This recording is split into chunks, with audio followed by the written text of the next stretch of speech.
Space art is ancestral.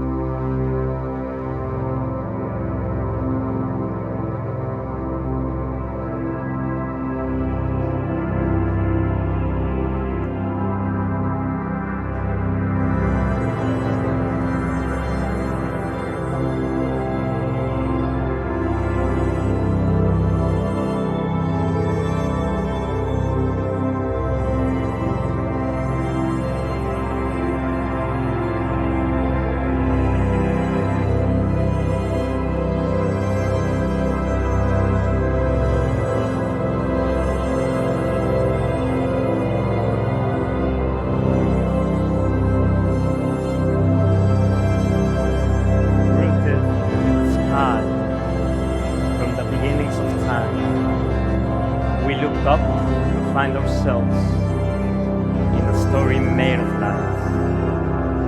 In that story, we are immersed. In that story, we now know as the universe.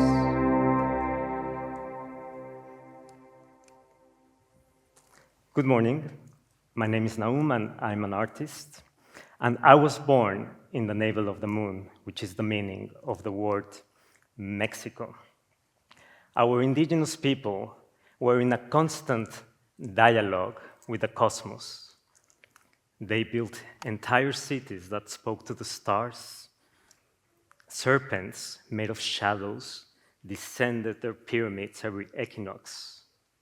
And they carefully carved monumental stones to tell us about the sun and the passing of time. This ancient culture, along many others around the world, had a relationship with the cosmos. It was present in their songs and dances, in their temples and poems. Space art is perhaps one of the most ancient cultural expressions, and I am humbled to be part of this rich tradition. For over a decade, I've been deeply immersed in space activities, sometimes designing space missions for artistic purposes, performing in zero-gravity flights and floating, and installing artworks in the International Space Station. I've worked with astronauts and space agencies, and I founded the Cosmica Institute, a space organization exclusively dedicated to the cultural and artistic aspects of space activities and also of our connection to the universe. So, as novel as this might sound, artists have always envisioned our journey throughout the cosmos, almost working like psychics, foreseeing how these futures could unfold. And take, for example, the Ukrainian artist Kazimir Malevich.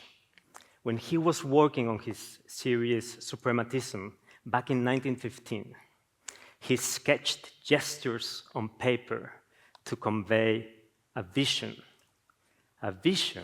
where he was poetically depicting our modern-day technologies, such as the International Space Station. Today, artists keep conjuring these new visions, but also we are formulating critical questions about our current approaches to space, because we know that a culture that doesn't question itself becomes toxic over time. And let's remember that space activities are dominated by powerful nations and a bunch of wealthy individuals with narratives that reinforce racial, gender, economic, and expansionist ideals, which actually have proven to be very ineffective on Earth in achieving justice and equality.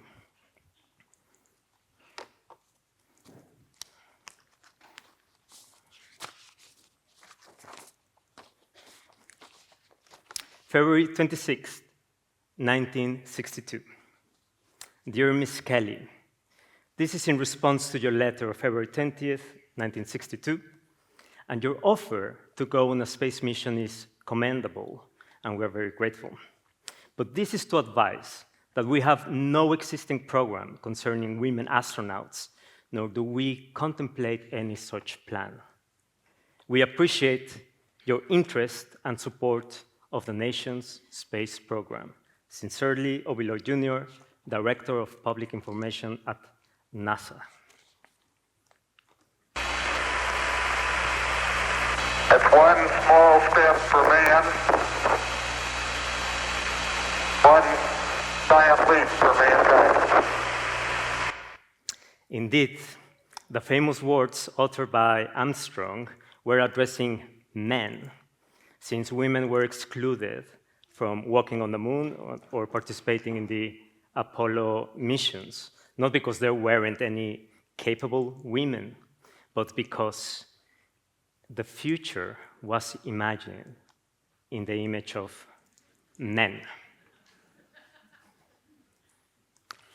When I often walk the hallways of space organizations and space conferences, I hear phrases like these ones. I'm thinking if we're going to colonize and do something other than live in a habitat module. Desire to colonize the red planet. We will establish our very first lunar colony. First human beings are going to be stepping on the moon or Mars or into a colony in space. Could you colonize the galaxy in a million years? Absolutely, the entire galaxy. Well, let me tell you something. I come from a colonized land, and we're still going to therapy.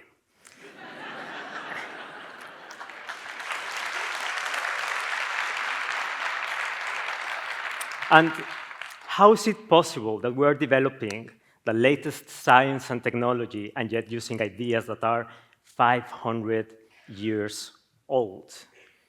And yes, it's language, but let's remember that language is two things. It's a means of communication, but also it's a carrier of culture. So what culture we're taking to space?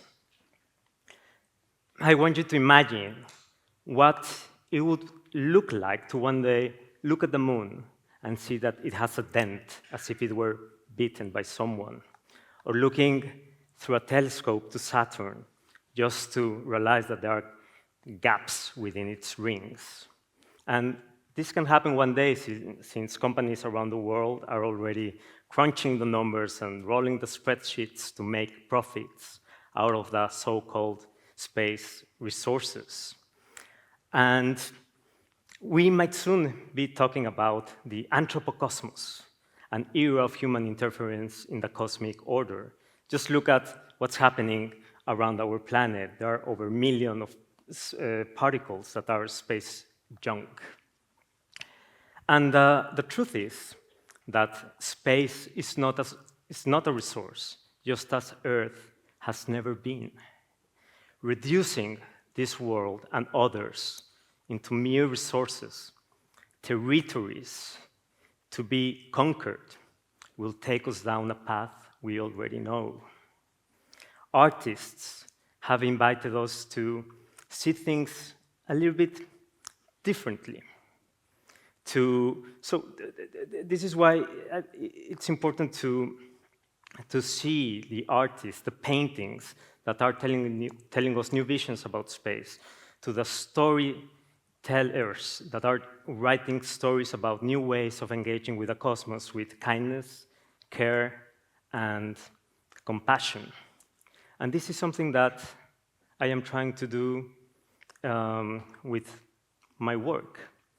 And I do this sometimes by organizing festivals across the country where we invite local poets and artists alongside with communities such as migrants, refugees, and even sex workers to see how we can create federations of interplanetary care using radical imagination and social dreaming.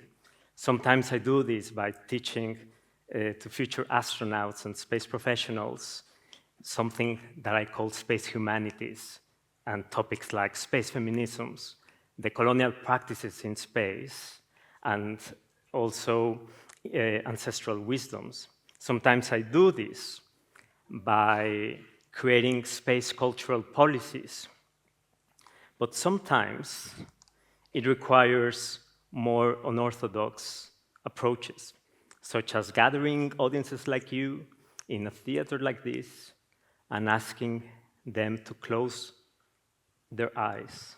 So I want all of you to close your eyes right now.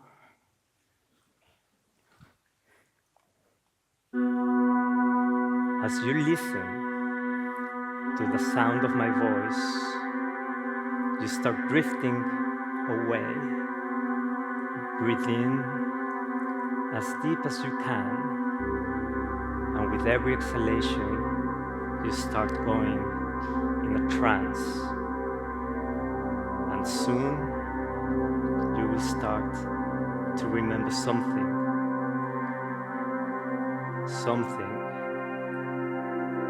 you have forgotten. Okay, you can actually open your eyes. But with these words, I've taken people into trance states in order to provide them with an intimate and personal experience of, for example, walking on the moon.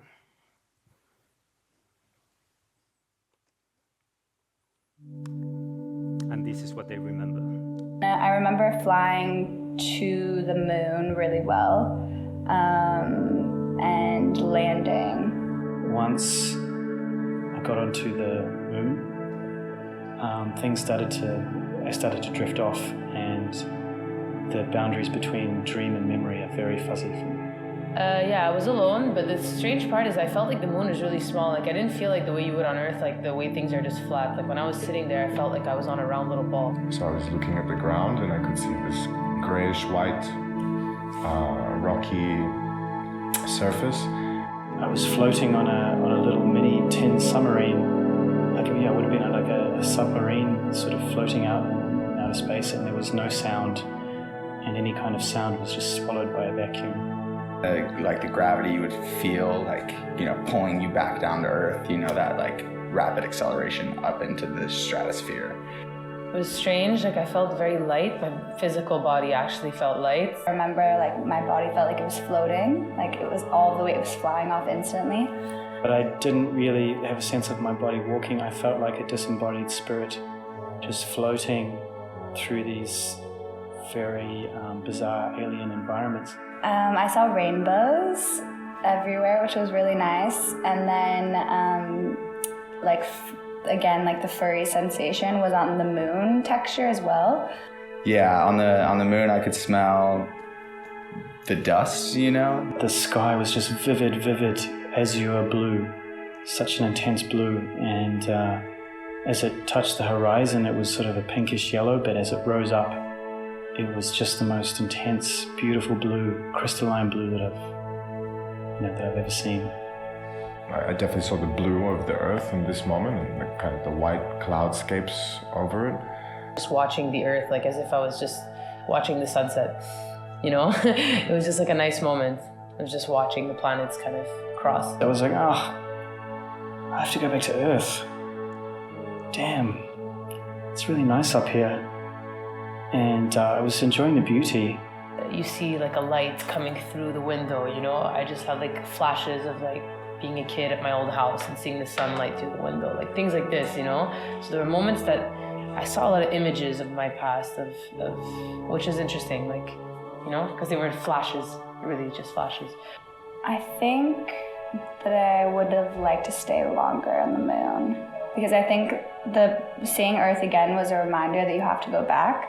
Like, you know that you can only be on the moon for a short amount of time, and so I think then when you see Earth again, you realize, you have to go back there. So this is what they remember. Thank you. But let's be provocative. This is what artists love to do. And I'm going just to pose a couple of questions. What if the best thing that can happen to space activities is to slow them down. Traditionally, humans, we've been very good at creating new technologies and manipulating the world and not understanding the consequences of such technologies. Perhaps we need to rethink the velocity, the speed that we are witnessing. Second, should we really expand humanity beyond Earth? Are we really that special? If Earth is the blueprint of what humanity can do with a planet, I think we need to reflect a little bit more and go back to the drawing board.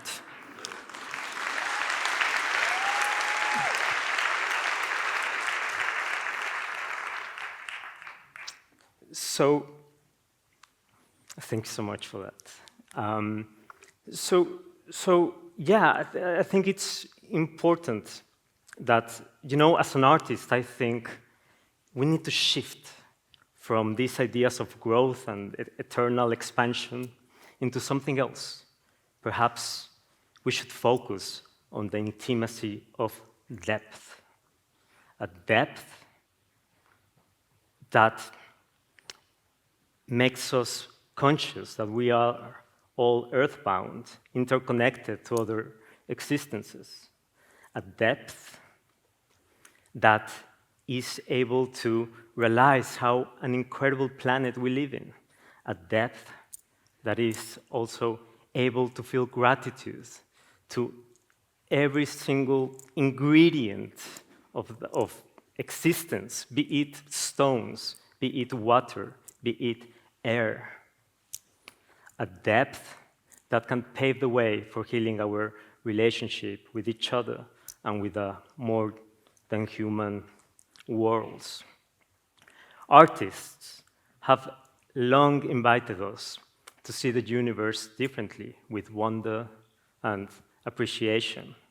From our ancestors and their rituals and temples, to the books that took us on impossible journeys, to the mesmerizing paintings of otherworldly dimensions, to our musical system that is rooted on the spheres, to the poetry about the stars, and to artists making works for spacecrafts.